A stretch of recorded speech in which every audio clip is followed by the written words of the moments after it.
So kind of a lifelong entrepreneur. I definitely fall into that category of unemployable. Got into real estate in the late 90s. Was in the home inspection space prior to that, and that kind of led me into the real estate investment space. And in the 2000s, got a lot into education. Got involved with a very large education platform that we kind of launched from ground level on up, and was a big part of the fulfillment of that, the coaching side of that for many years. And one thing that became quite evident during that time, Brady, I didn't have the answers to it, but was that you could take a group of people, you could take 1,000 people and give them the same information, same resources, same knowledge, same expertise, all the same stuff. Yeah, there's only a certain percentage of them that are going to, be successful with it, however you want to define success. And that stirred my interest in understanding what the difference is. And it was evident it had nothing to do with how smart the people were or how capable they were or anything like that, right? And it started me down a path, and that's kind of where it all began, quite frankly. And as we advanced through the career, I did play rugby, good part of my adult life, almost 17 years. Well, I'd say, here's the funny thing about rugby. If anybody's ever played, you never really retire. Like I play an alumni match coming up in Columbus Day weekend in a few weeks here. You never really retire. It's just how the sport is. If Yeah, you're yeah. if you're walking and breathing, you're expected to show up with this kind of stuff and play. So, but that was a big part of my uh, kind of development, and it developed me more as a human and as a person and as a leader than it did anything else. Last few years that I got to play internationally, I captained the team for better part of 5 years, which was pretty wild. So now come into, now I'm growing into my real estate career a little more, getting a little more focused. You mentioned, the fighting part. This wasn't by design. This is sometimes just things fall in place. I did fight my first MMA cage fight when I was 42 years old. This is after having retired rugby for about 4 or 5 years. And it wasn't because I liked MMA. I didn't even know what the UFC was at the time. I never followed that kind of stuff. It was more a function of when my rugby career ended. It didn't end voluntarily. It ended involuntarily due to a series of really bad concussions. And the last one that left me with almost a year long state event, like amnesia symptoms, right? Wow. And that became a bit problematic and concerning. So that ended my rugby career. But when we have something as humans, when we have something taken from us, by default, we want to blame someone for it, right? We want someone to be accountable for our losses. And in that case, there was no someone. There's no one. It's my decisions of playing rugby for 17 years put me exactly where I was. So if anybody was to be blamed, it was me. But I wasn't mature enough to embrace that at the time. And take all of that energy and that fight and that passion, pull it out of rugby. It doesn't go away. It's got to go somewhere. And I let it kind of go a little negative, and took all that energy into business, but not almost, in a very destructive way. Every time we succeeded, I'd blow it up, and make us start over in some way, shape, or form. Now, you don't know this when you're in it. You only identify it looking back on it, right? That all the problems that we absorbed in our business were because I was self-sabotaging it without a conscious intention, right? But I needed something to fight. And it was a weird process going through. Then one day, this is just how things happen. One day, my son, who's 11 years old at the time, he said, "Hey, Dad, a new gym opened up. Can you take me down there to work out and check it out?" And it was like a boxing gym. And I didn't think much of it, but I'm like, "Yeah, sure." And this is what happened, Brady. The second I got walked through the doors, and I have my son with me, my 11-year-old son, and all at once, and they call it an epiphany. An epiphany to me is just when you finally accept your truth, like your truth, right? I had this epiphany that, man, I've been a really shitty role model for my kids for this past 5 years, not and for my wife and everyone else who looks up to me and that I influence, in that I've dropped all athletics and fitness and all that kind of crap, let it all go by the wayside, and was leading a life of negativity, and it hit me just like a ton of bricks. So by the time we left there, I had a year-long membership for him, my wife, my daughters, and myself, right? I'm like, we're just all going to do this. We're going to make a Yeah, pivot, yeah. right? And it turned out to be a gym. The name of the gym was called the Lion's Den, which was a former UFC fighter named Ken Shamrock who sponsored the gym. And I didn't know any of this stuff at the time. I didn't even know it was like had MMA or anything like that. And to shorten this story, I started cardio kickboxing. I had to start somewhere in fitness, and that seemed physical. I'm like, all right, I'll start with cardio kickboxing. I'll just do it. And one day, after maybe a month or two, I look over there and I see these guys grappling, rolling. I'm like, what are you guys doing? They're like, well, this is jujitsu. And I'm like, oh, shit, that looks awesome. How do you do that? This is an important thing. Like, this is one of those things that I carried forward, right? Like, Pat, you just show up. I'm like, wow. I just started showing up and we started training jits and rolling. This is all great and everything. I have no idea what I'm doing, and a lot of good practitioners there. I don't care. I'm just like, I'm getting back in it.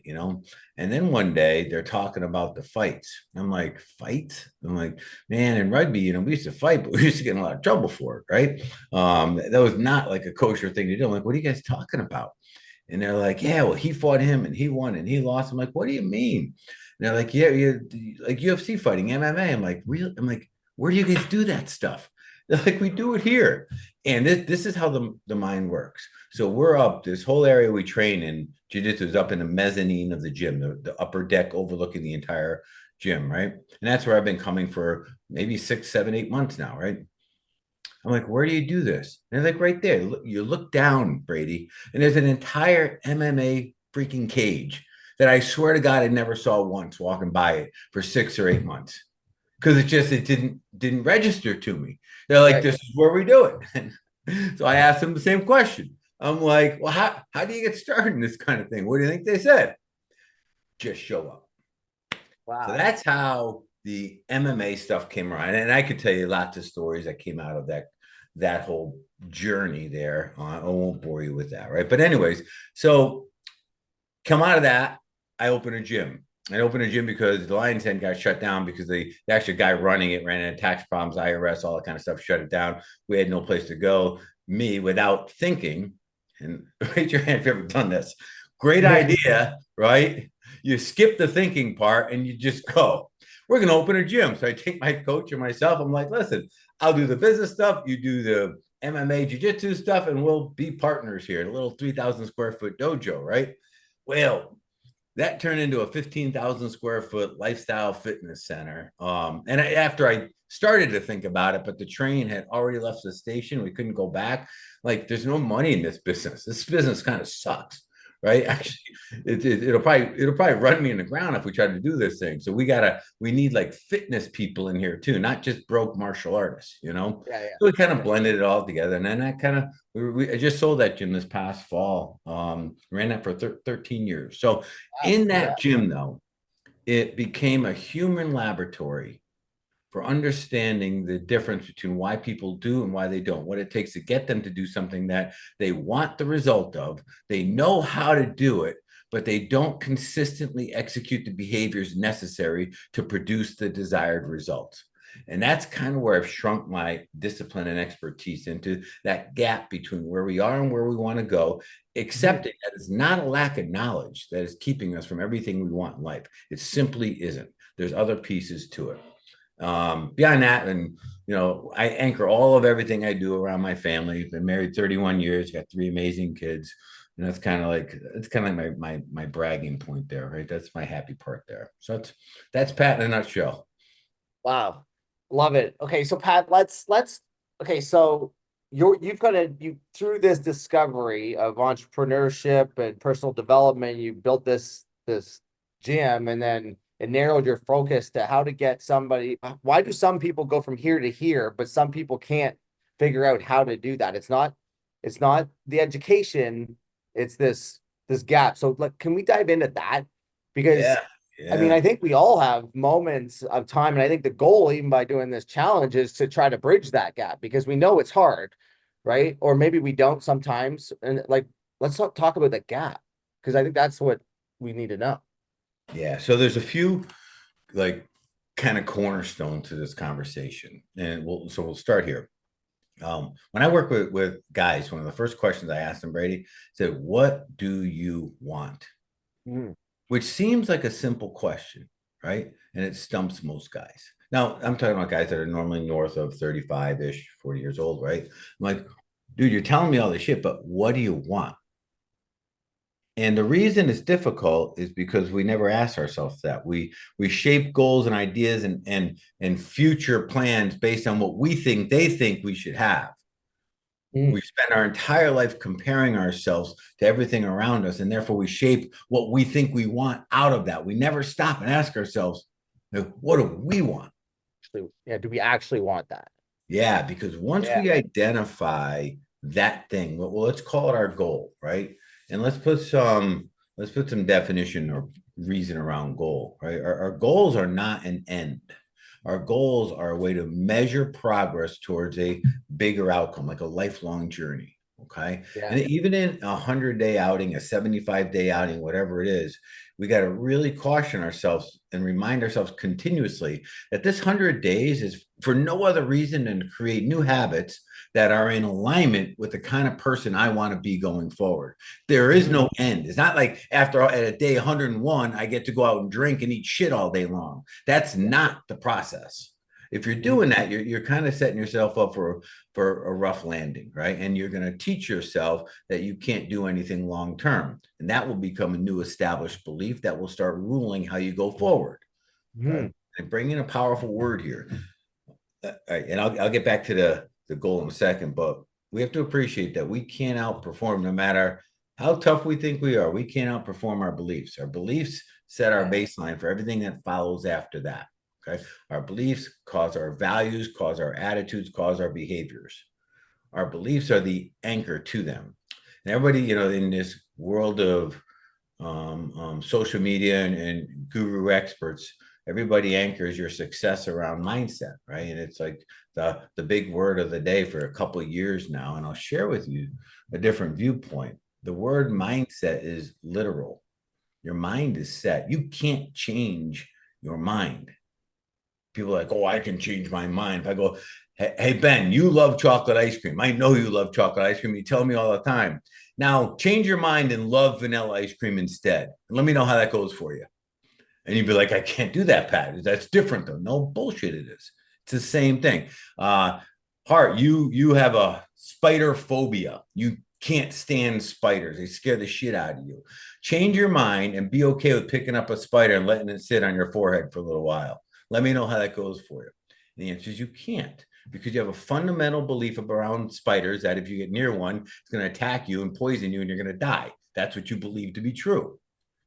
Our mindset, and this is important when it comes to creating sustainable change, and the word I use for that is a true transformation. When it comes to creating sustainable change, transformation, it doesn't happen at the mindset level. Mindset is a reflection of your beliefs.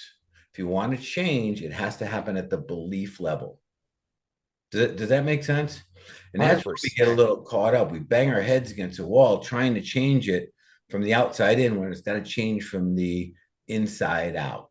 And if I was to add just a little more definition, just so we're clear, when I use the word transformation, Brady, it's easy to change something. And I'm sure everyone's seen someone change, lose a lot of weight, and then slingshot right back. You're like, man, you did all that work. Why'd you come back the other way? Right? Because they never transform. To transform is to change your fundamental beliefs.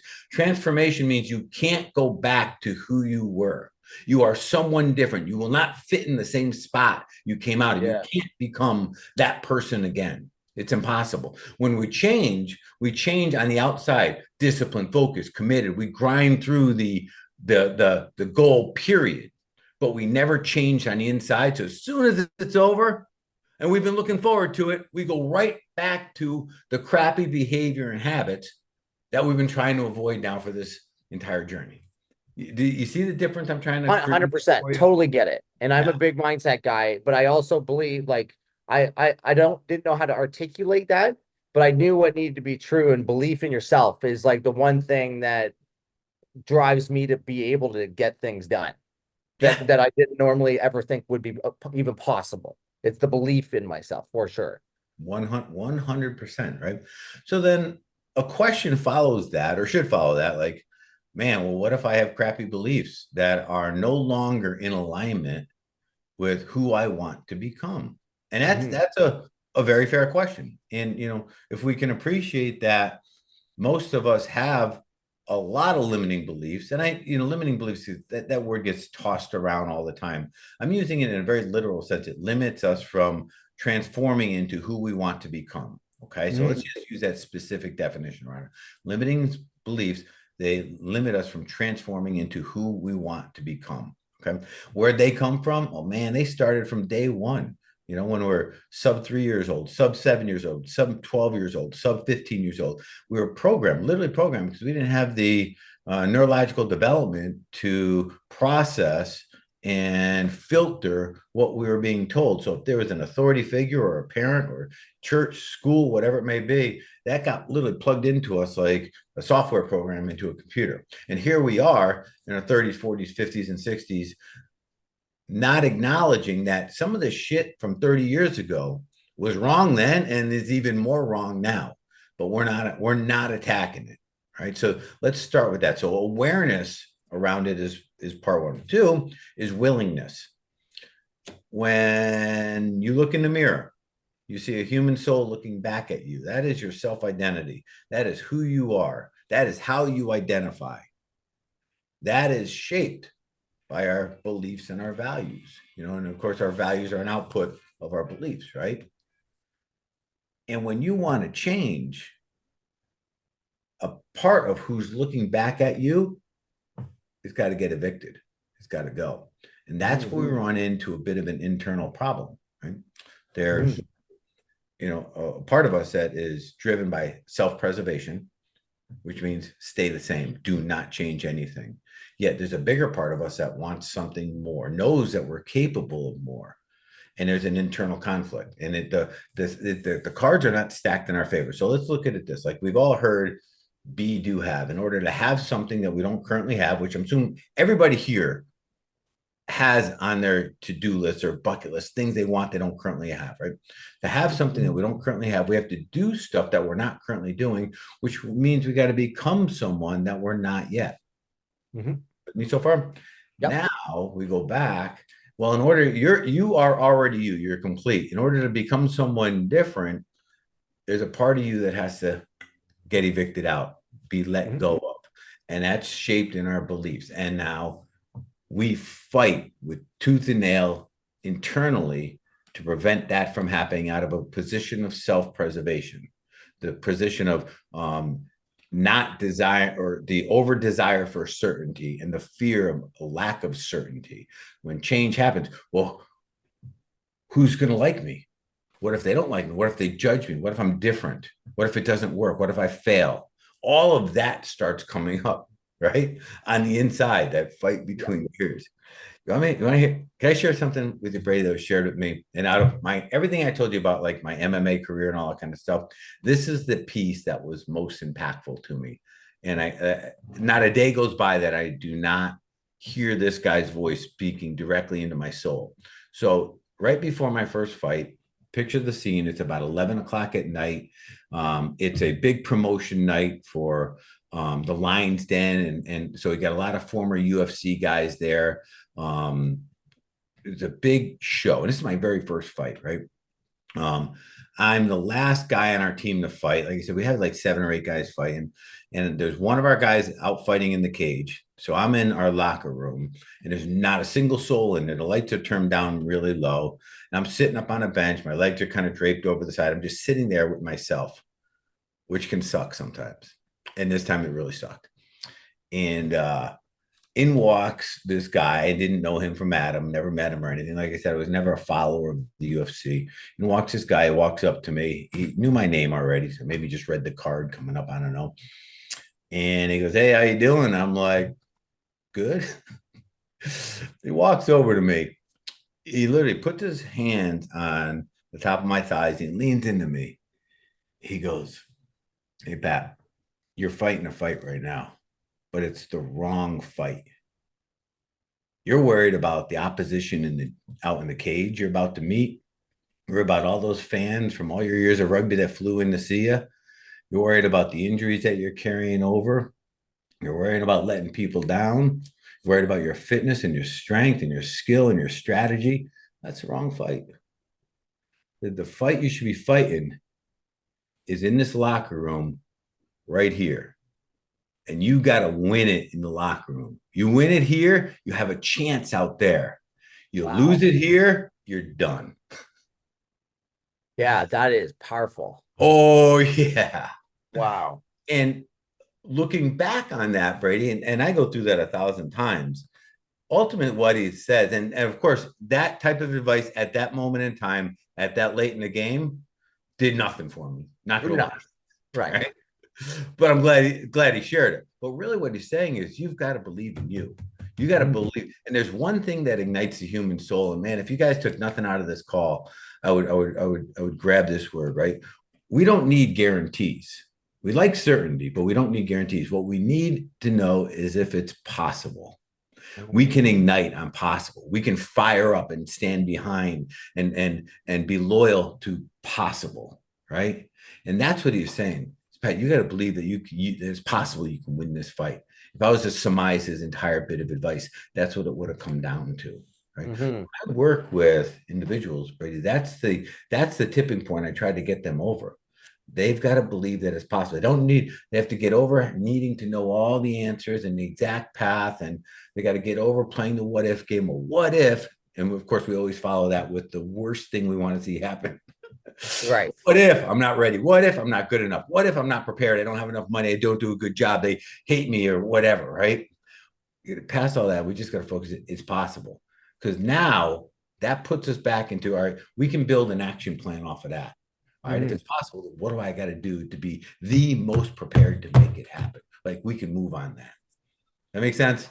Yeah, it totally makes sense. Yeah. And so if I might just ask a question, like because I follow everything you're saying, and it's so powerful coming out of your mouth because you can articulate it so perfectly. Like, what are some strategies and tactics that these people, but also you, what you do with your clients and other people, that you impact? Like, what are some tools to create this belief and to know that things are possible? Like, this isn't obviously, hey, you can't just like, this doesn't just happen. I'm sure there's practice, there's strategy, there's tactics that we have to do relentlessly. What can we talk about that?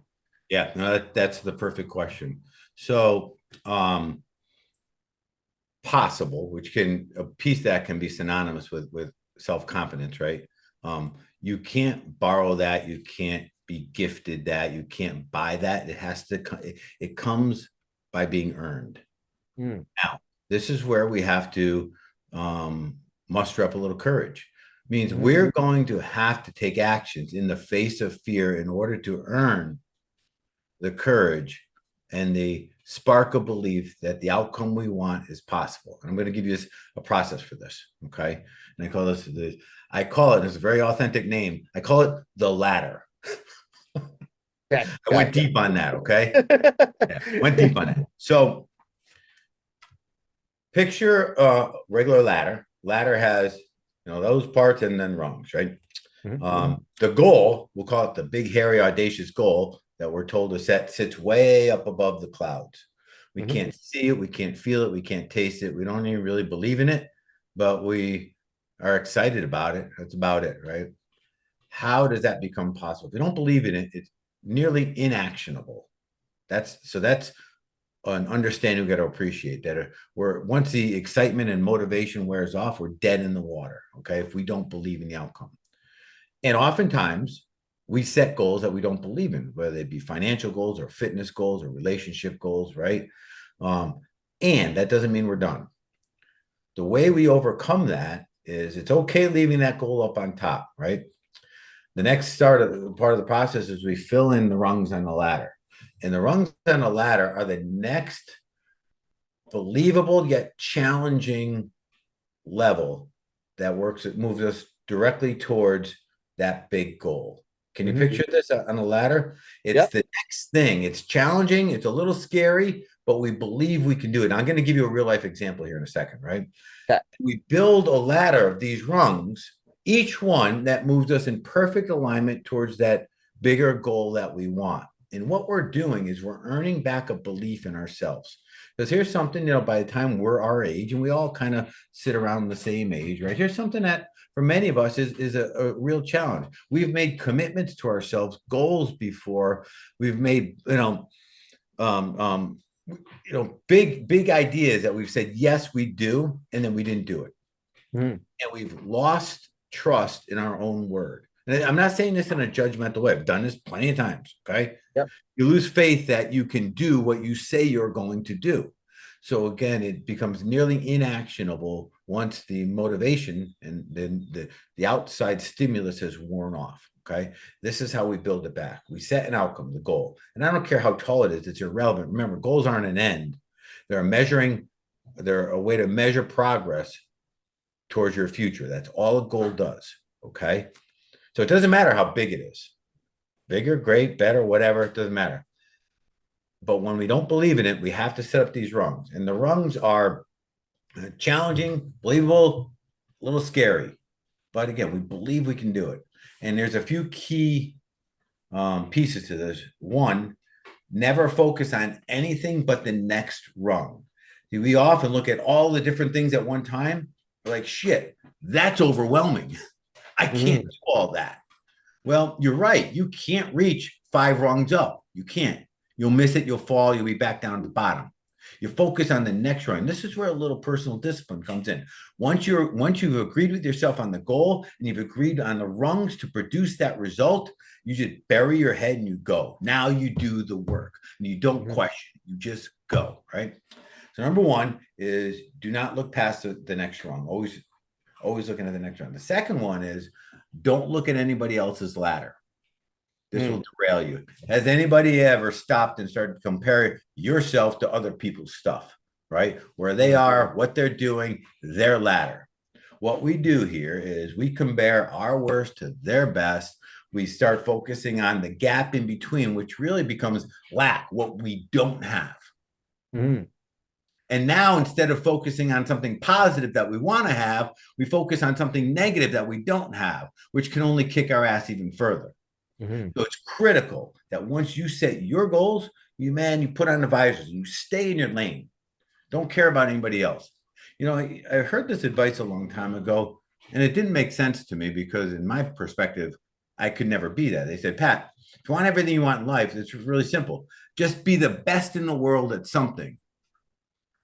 I'm like, I'm screwed. Yeah. Right. I'm like, I got nothing there, right? Yeah. A lot of people in this world.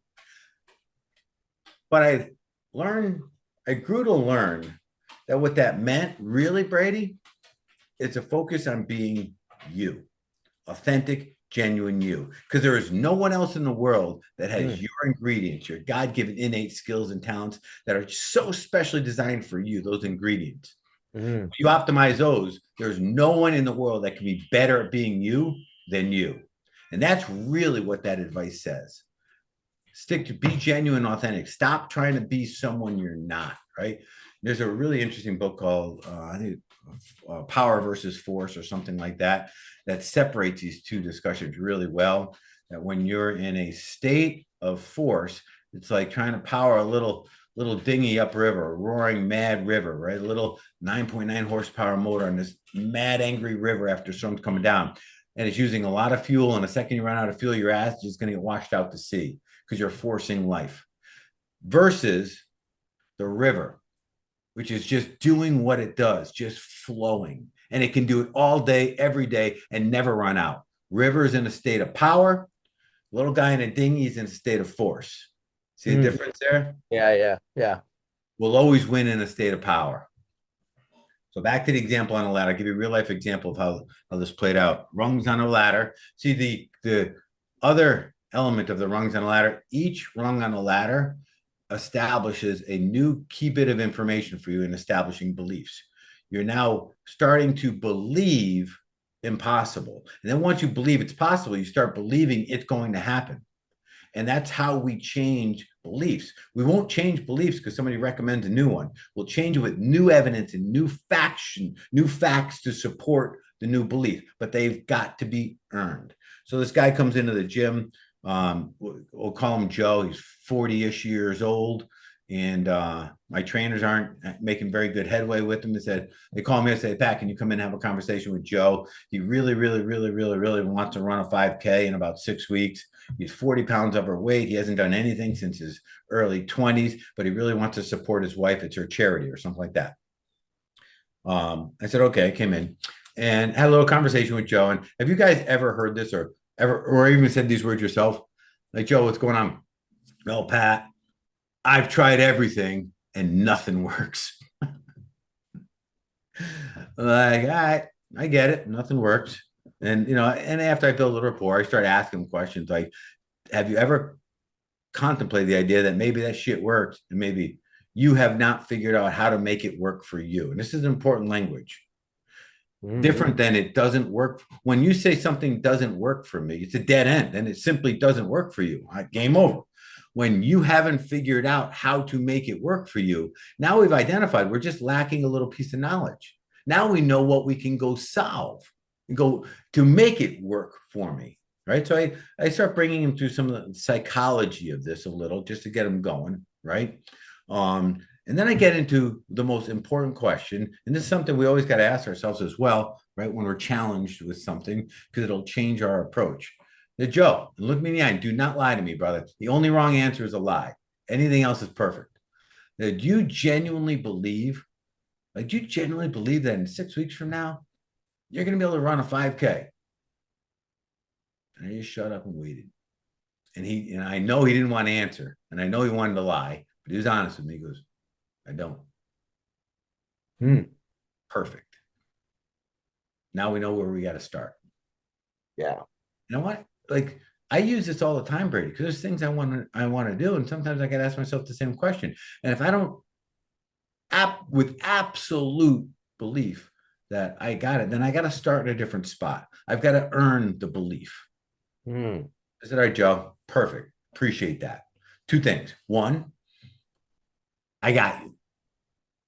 You may not believe that wholly right now, but just know I got you. Number two, I need you to trust me in the process. If you can do that, you and I are going to get along just great. And what I had him do the very first week, I said, I want you to do this, nothing but this, but I need you to commit to it. And again, I give definitions to words so that they mean the same thing to everybody, right? I said, Joe, to commit is to whatever it takes, no matter what. There are no exceptions. There is no getting off here. Whatever it takes, no matter what. I need you to commit to this. If you're not willing to commit, I'd rather you be honest with me up front than to lie to me. Okay. Yeah. So he goes, well, what is it, Pat? I need you to walk 1 mile a day for the next 7 days. Can you do that? And I think I gave him a time. It's like at 5:30 a.m. because I needed him to ping me like at 6:15 or something like that. It's something along those lines. Can you commit to that no matter what? I don't care if a robber cuts off your leg the night before. You still gotta do it. Okay. This isn't about the miles, not about the weight loss, not about anything like that, Joe. This is about you re-earning self-respect and re-understanding that you can do what you say. We got to earn that back, brother. And he said, yeah, I'll do it. And he did it. And the next week we built it up a little. Next week we built it up with, it wasn't but maybe like a couple, 3 weeks into this thing. And this dude is now thoroughly believing he can do whatever he wants. Like he went a little too overboard. Because he started to see that it was not that complicated. All he had to do is get really clear on what he wanted, add a bit of meaning to it, which I'll get to in a second, and then commit to it. And it happened. And for anyone listening right now, it's no more complicated than that. Get clear on what you want, commit to it, and add meaning. Well, where does meaning come in? Meaning is where we get the fire, the fight, the passion, the fuel to get through the tough times. And halftime, the tough time is right between our freaking ears. We don't want to get out of bed, say, for this fitness challenge in the morning, right? Or we have a self-doubt or whatever, right? But it will get tough without exceptions. So expect that. And whether it be an entrepreneurial journey, a fitness journey, a relationship journey, it doesn't matter. It has its battles. And if we're not prepared, we will lose those battles. And that fight comes from meaning, comes from emotions. What does all that mean? It means you got to attach the outcome of the thing you say you want with what it actually means to you. Why? Why do you want that? In this case, I want to be there side by side with my wife. I want to support my wife. It's her charity. I want to be able to finish. I want to cross the finish line with her. Boom. How does that make you feel, Joe? Honestly, look, how does that make you feel? Close your eyes and think through that right now.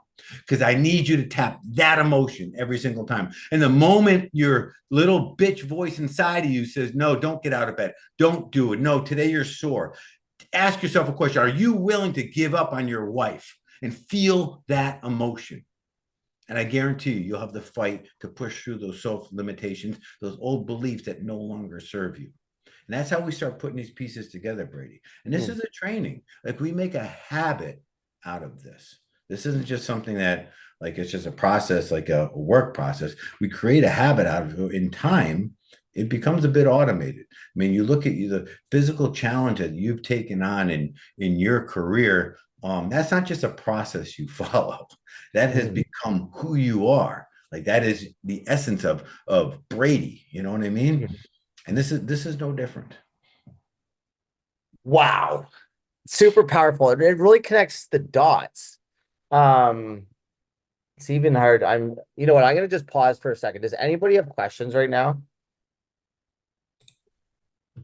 I know it's a lot to take in, but like to me, it gives it explains as to kind of the journey that I personally have gone on in the last like 18 months, right? And because it didn't start with running 100 miles. No. It started with, running a half marathon. And it started with, waking up and doing something hard every day, or doing the gym every day, or not doing the booze every day. It started with a small thing. And once I did something that I could not believe I could possibly do, like quit drinking for 75 days straight, I immediately believed I could do almost anything because I thought that was the hardest thing possible.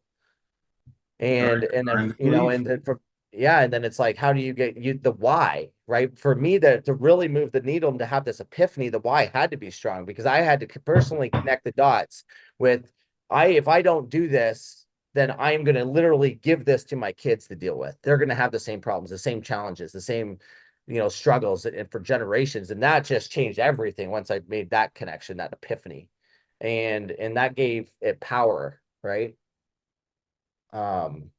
Yeah, I connected with everything you just said. Super proud. I'm trying to give you guys some time to gather a question here for Pat because So while they're doing that, Brady, I'll throw two more little words in here, right? yeah. I want to throw in grittiness and emotional intelligence. Okay. And they're both really powerful. So grittiness is synonymous with mental toughness. And it's a key component in here. When I was playing overseas, we're in Wales and we're playing against this team. They look ginormous to us. And we're in there.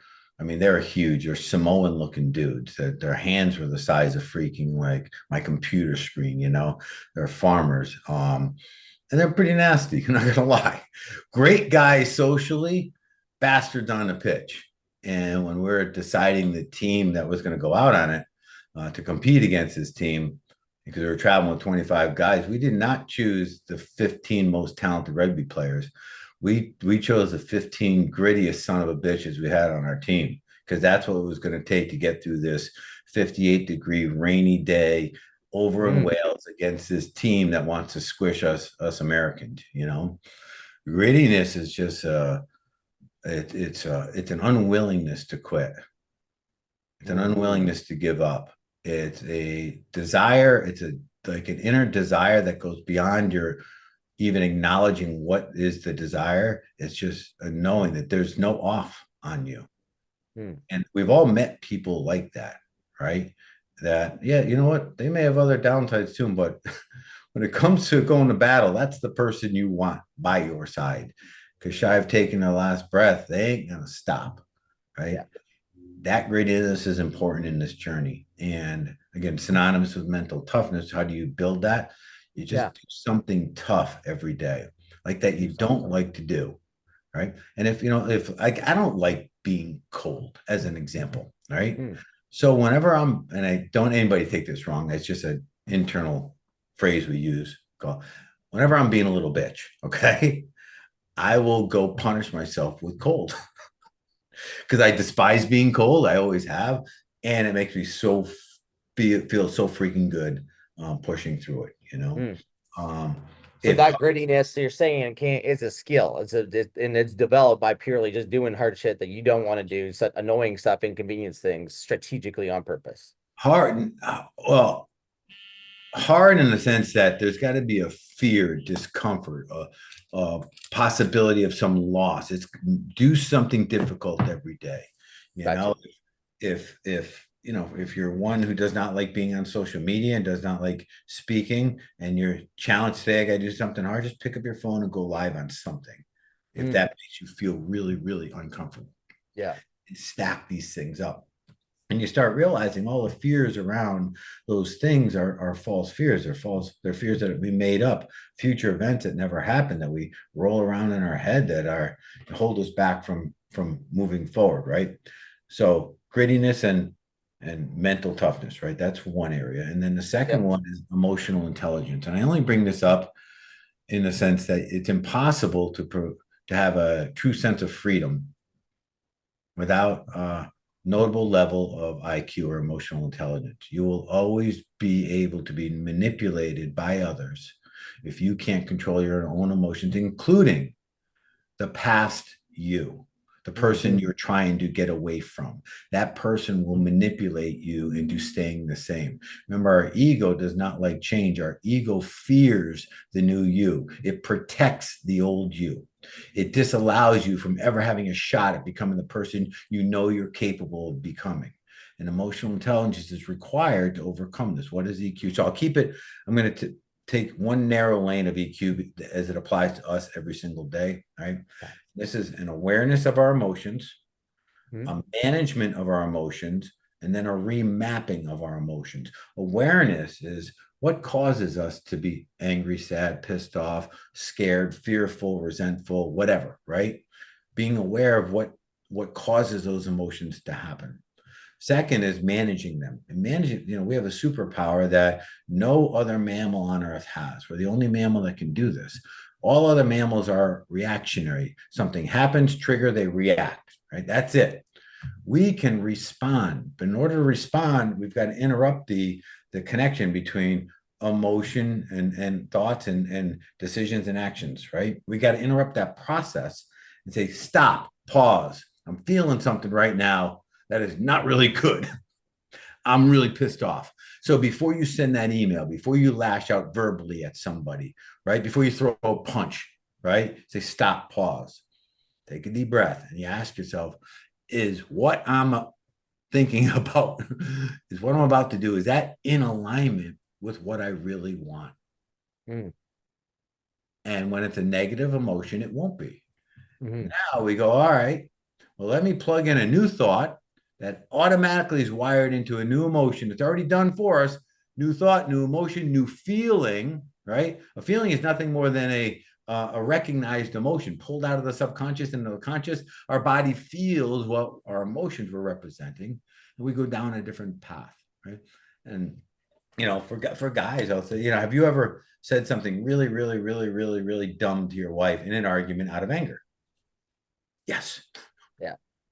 And oftentimes, as you're saying it, you know it's really dumb, but you just can't stop saying it because you're Right. letting the emotion drive the Yeah. thinking for you instead of instilling our superpower. Stop, pause, breathe. All right, is this going to help the outcome that I'm trying to prove out here? Right. So that's the management of the emotion. The remapping, which is the next level, it's put a new meaning to the trigger in the first place. Right now, the trigger, and I just use the word trigger so we all, you know, appreciate the thing that's causing the response.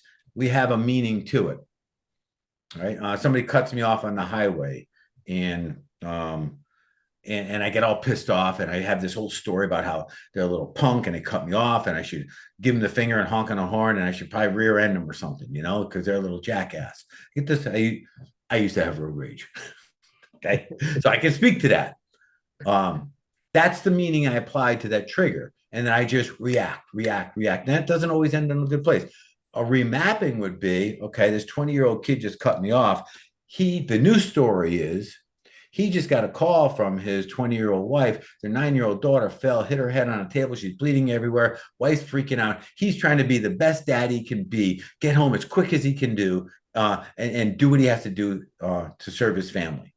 Now, if that's the new meaning, how differently am I going to feel about that, Brady? Now I'm going to be like, dude, I got you. I'll slow down. I'll give you a room, prayers for you. And I'll then be grateful for the fact that even though he cut me off, he didn't hit me. I'm not down in the gully upside down. I'll roll down my windows. I'll turn up some good music. I'll drive home and I'll be super excited and happy to walk in the house. And that's what my family will then experience, right?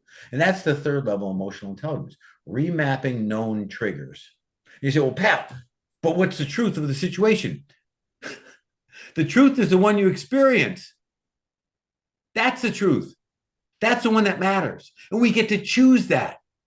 Don't get hung up on, yeah, but man, they could have. This has nothing to do with them. This has to do with us. We have that kind of power and control up until, again, we'll use that in-house term I use, we start being a little bitch about it, want to be a victim of it, and want to whine and complain and blame. And that's a loser's game.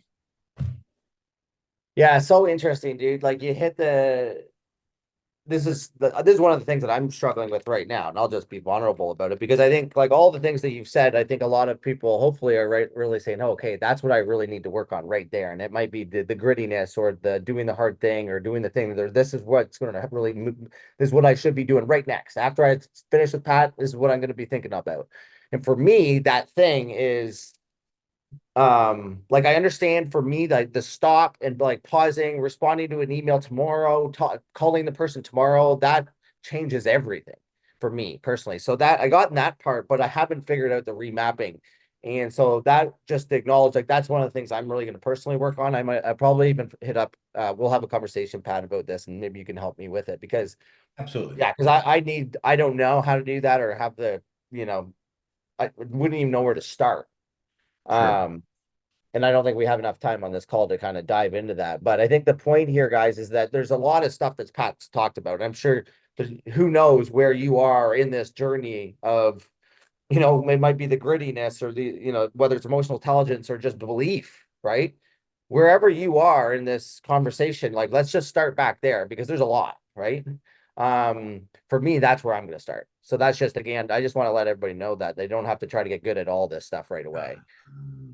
My question, Pat, sorry, go ahead. I would say there's a great question there, and it's along the same thing you were just talking about. So let me just answer this real quick. Sure. New meaning to trigger. What kind of replaced meaning can I use for being triggered by people with moral imbalances you can sense? Really simple, right? You now know about how our belief system drives our behavior. They don't even know that. Acknowledge that they're doing the best they can with what they have. They're doing the best they can with what they know, and be okay with that. And once you appreciate it from that perspective, you start taking some of the hate away from and getting on them. You may have a completely different moral spectrum than them, but they were brought up in a different household. They have a different operating system. They have different software in their computer. And you're trying to base them on software that their parents and their church and their teachers put in them way back when. Give them a little slack. Appreciate they're doing the best they can with what they know and let it go at that.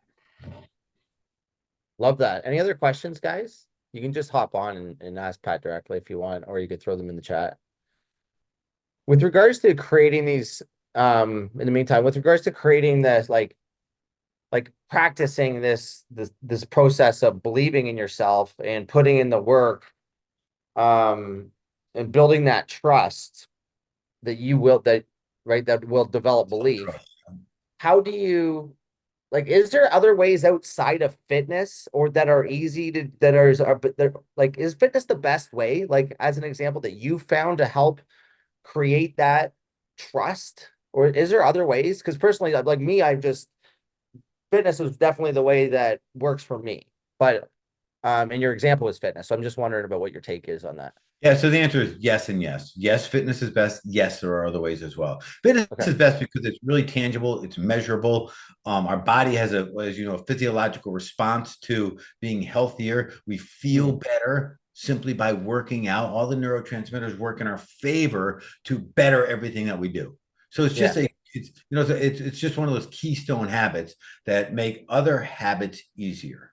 Mhm. Beyond that, if we let our health go, what else matters? Mm.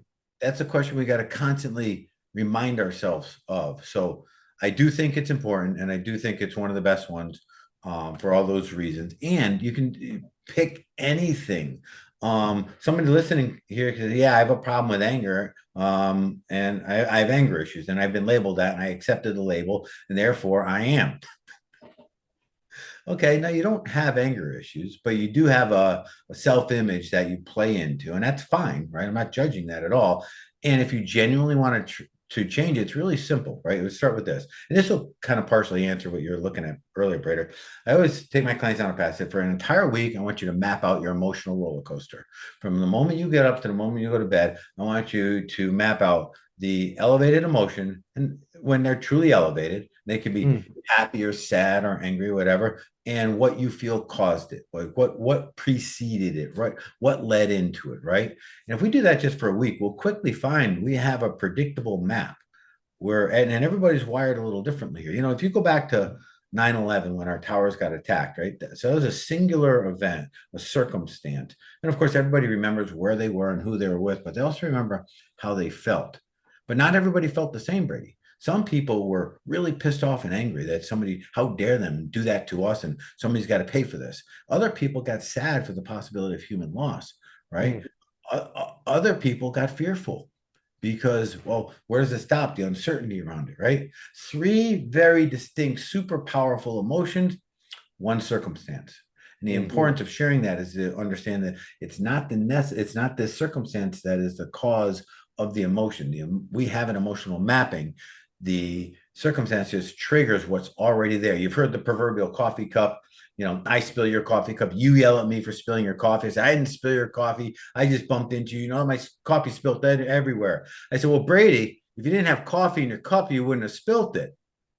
If you had water in there, it would have spilled water. If you had milk, it would have spilled milk. Don't tell me I spilled your coffee. You can get at me for bumping into you. That's how emotions are. Okay. Mm. And the circumstance will trigger a different emotion in different people, right? So mapping it out gives us a little insight into how to manage it next, right? But without knowing our patterns, it's hard to go to the next level. Okay, that makes sense. That's super helpful for me personally. I'm just gonna hit you up on this and see how we Yeah, can work with that. Okay, let's just talk about you got lots going on, but like you help people do all this stuff. yeah. So I know you had a boot. Are you still running your boot camps? And yeah, talk to me about like how you help people and how other people can, come to you. Sure. Well, for one, we do have a book coming out, Brady, and I saw the link it dropped in there. If you scroll up a little in the chat, the book's called Fail Forward. It's going to be out in about 2 weeks, and this is if you're anyone who's interested. It takes a lot of these and sums them up in a short book, 100-page read, right? But it's all I took out all the fluff, and there's no pictures, any of that crap. It's just good stuff. And that's just for the pre-launch. If you want to be on the list to get a free digital copy when a book comes out, or you can order a hard copy, right? So that's that. We do a couple different things. I do work personally one-on-one with people, and that's pretty much anyone. The other two are right now exclusive for guys. A live event we do is called Elite Edge Experience, and it's up in the mountains of Colorado. It's an off-grid experience I do with two of my partners that have 55 years of combined service in the U.S. Navy SEALs. We put together an experience, and it's not a pretend to be a Navy SEAL or or Hell Week or come up and get yelled at and demoralized. It's not like that at all. In a short frame we compact all of this stuff we're talking about into a transformational opportunity. And I use that word transformation only as we described. I don't like using it too much because it's so overused too, So that's what we do in a live, and then we do a virtual version of that as well. And these are all in small groups, 15 guys or less. We do a virtual version, and that's kind of evergreen and ongoing. We have small groups that we run on a consistent basis, and every week they get together. That one is very result centric, kind of like what you're doing here. It's very anchored to an outcome, high level of accountability, and all that other kind of stuff. It's probably just it's less on fitness and it's more broader scope. Gotcha. Guys, and we address a lot of guy type challenges in both of these, as I mean, and again, I'm not leaving women out here at all. It's just so you guys understand the guy side of it, right? Guys do get isolated by our own doing in our own entrepreneurial world for a number of different reasons, and this breaks us free of that isolation, gives us opportunities to share some of the stuff in an environment that's conducive to solving some of our challenges. That's all.